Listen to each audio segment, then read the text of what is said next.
You're home alone. The house is quiet. And then, for no reason at all, you feel it. The distinct, uncomfortable sense that something is watching you. You turn around. Nothing. You check the room. Empty. But the feeling doesn't fully leave. You're not paranoid. You're not irrational. What just happened is one of the oldest and most precisely engineered systems in the human brain, and it has been keeping your ancestors alive for millions of years.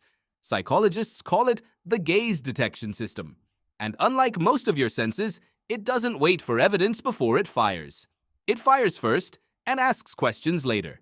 In 2013, neuroscientist Colin Clifford ran a series of experiments showing that the human brain is wired to assume eye contact even when none exists. When a face was turned slightly away from participants, they still perceived it as looking directly at them far more often than the angle should have suggested. Your brain doesn't calculate gaze accurately. It overcounts it deliberately. Why would a brain do that? Because the cost of missing a real gaze is catastrophic. If a predator or a rival was watching you and you failed to notice, you could be dead before you processed the error. But if you falsely detected a gaze that wasn't there, the cost was almost nothing. A moment of unnecessary alertness, a few wasted seconds.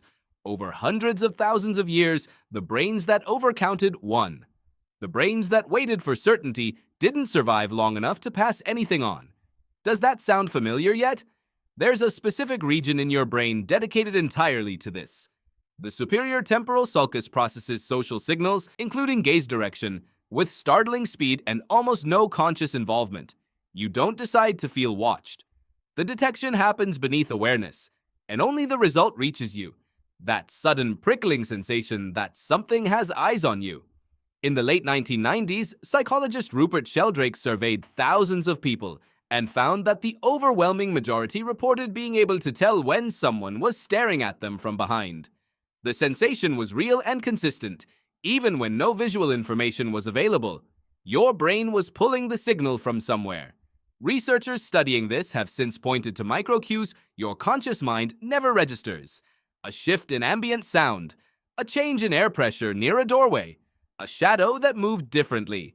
Your brain integrates all of it below the threshold of awareness and delivers a single verdict.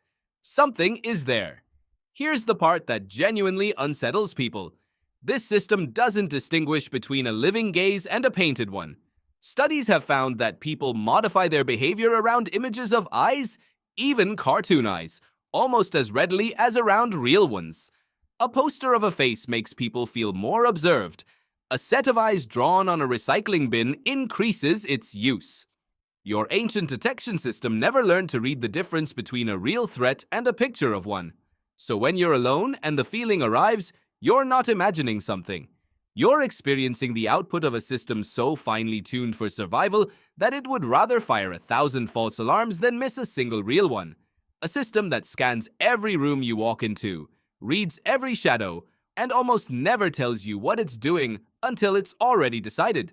You turn around in an empty room and find nothing there. But the system that made you turn isn't broken. It's doing exactly what it was built to do.